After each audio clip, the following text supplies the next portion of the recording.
Assalamualaikum everyone. I'm Barrister Hamna Zain and today we are going to discuss Diyat Arsh Daman Fund Rules 2007. Now Diyat Arsh Daman आपने सुना होगा Pakistan penal code में these are punishments जो कि आप victim को payment के तौर पे देते हैं.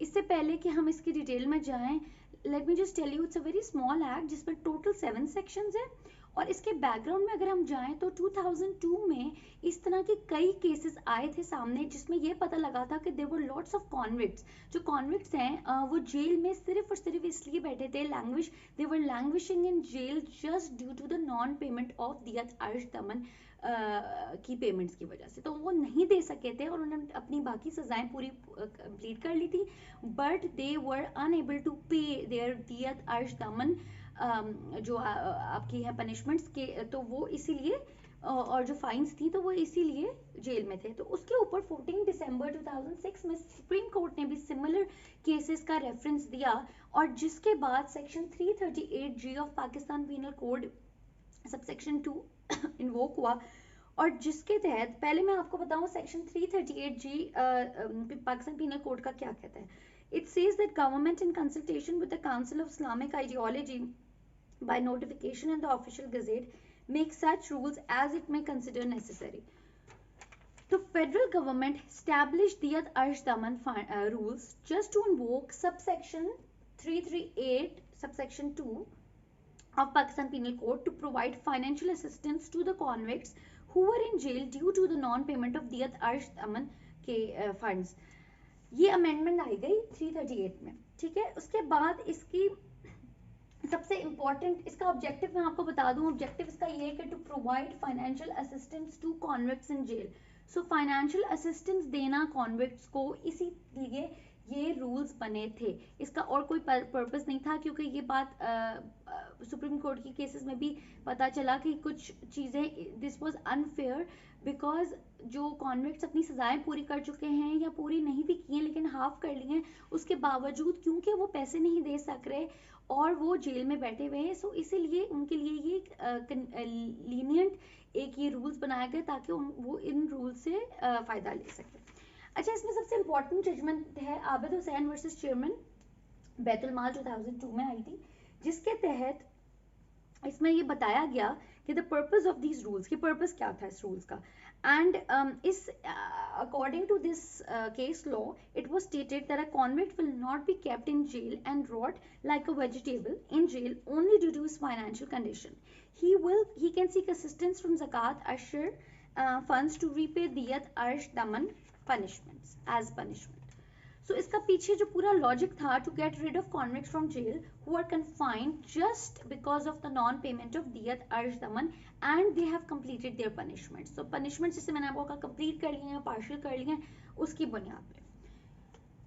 अब हम आ जाते हैं सेक्शन 2 पे डेफिनेशन. सो डेफिनेशंस में बताया गया कि एडमिन कमेटी क्या है. एडमिनिस्ट्रेशन कमेटी वो है जो कमेटी कॉन्स्टिट्यूट की गई है सेक्शन 4 में के तहत इस एक्ट की. We will come to that. Who is a convict? Now convict is a person who is in jail because of the non-payment of diyat arsh daman. Fund क्या है? Fund means that diyat arsh funds established under rule 3. So ये जो funds जो committee establish की गई थी वो इन funds को लीक करती है. तो फंड्स वो होते हैं जो दियत अर्श funds established under rule 3 of this act. अच्छा, रूल 3 पे हम आ जाते हैं. उससे पहले मैं आपको सॉफ्ट लोन का बता दूं. सॉफ्ट लोन एक और डेफिनेशन है which is very important. It means a loan which is below the market rate. So market एक लोन दिया जाता है जो मार्केट रेट के बहुत ज्यादा बिलो होता है, इंटरेस्ट रेट उसका बहुत कम होता है और उसके अंदर कंसेशंस बहुत ज्यादा होती हैं. सो जो रीपेमेंट पीरियड्स होते हैं वो बहुत लंबे होते हैं. तो ये फर्क होता है नॉर्मल लोन में और सॉफ्ट लोन में जो इन रूल्स के अंडर दिया जाता है. ना सेक्शन 3 बात करता है establishment rule 3 establishment of funds की. एस्टैब्लिशमेंट ऑफ फंड जैसे मैंने आपको बताया कि एस्टैब्लिशमेंट ऑफ फंड्स के अंदर पहले तो ये कि सोर्सेज ऑफ फंड क्या होंगी. Sources of fund 3 different kinds of होंगी. एक होगी annual grants from federal government and provincial government. दूसरा आपकी aid assistance from local and international agencies और लोकल नेशनल इंटरनेशनल एजेंसीज जो आपको फंड्स देंगी. और तीसरा donations which are made by private organisations या कोई इंडिविजुअल भी दे सकता है. तो ये यहाँ से आते हैं फंड्स. इनकी जो बेसिक सोर्स है फंड्स की वो ये है. Now in funds they may be invested on any government scheme and shall be opened operated through an account to be opened in any such bank as authorized by admin committee. So ये किसी भी government scheme में जो है वो operate कर सकते हैं या फिर एज जो है एडमिन कमेटी ठीक समझेगी वो उसको वहां पे ऑपरेशनल कर देगी. और इसका जो अमाउंट होता है इट्स नॉन लैप्सेबल और इसमें टैक्स इम्पोज नहीं होता, it's exempted from tax. So section 4 आ जाता है administration committee. It's fairly very simple, जिसमें ये बताया गया कि एडमिनिस्ट्रेशन कमेटी में कौन कौन लोग होंगे. एडमिनिस्ट्रेशन कमेटी का जो चेयरमैन होगा वो मिनिस्टर ऑफ ह्यूमन राइट्स होगा. जो इसका दूसरा मेंबर होगा वो सेक्रेटरी ह्यूमन राइट्स होगा. जो थर्ड मेंबर होगा वो सेक्रेटरी मिनिस्ट्री ऑफ इंटीरियर होगा, that will be the member. Fourth member will be the provincial home secretary and then joint secretary human rights will also be the secretary. So 3 महीनों में एक दफा इसकी meeting होगी और अगर द चेयरमैन इज मिसिंग और नॉट अवेलेबल तो वो पोजीशन वो जो वैकेंसी है वो आपके फिल करेंगे सेक्रेटरी उसकी in the absence of chairman. So secretary ministry of law or justice and human rights will fill this position. आ जाते हैं सेक्शन 5 की तरफ जो बात करता है डेलीगेशन ऑफ पावर की. डेलीगेशन ऑफ पावर आपकी जो अथॉरिटी जो कमेटी है सॉरी वो मैनेजमेंट कंट्रोल और डिस्पर्समेंट ऑफ फंड के लिए जो है उनके पास ये पावर्स हैं कि वो ये काम कर सकती है. अच्छा, उसके बाद section 6 talks about conditions for soft loan. अब कंडीशन फॉर सॉफ्ट लोन क्या है, ये है कि किन किन कंडीशन पे वो सॉफ्ट लोन दे सकते हैं. एक तो नंबर 1 वेरी इंपॉर्टेंट कि जो है सेंटेंस विद इम्प्रिजमेंट.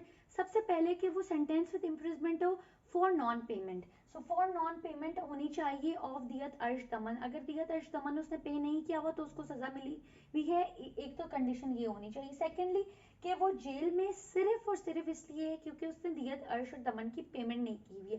पहले तो ये है कि ऑब्वियसली उसने इसको इम्प्रिजमेंट मिली है प्लस दियत अर्श दमन फाइन लगी हुई है उसके ऊपर, तो फिर वो उन कंडीशंस पे सॉफ्ट लोन आपको मिलेगा.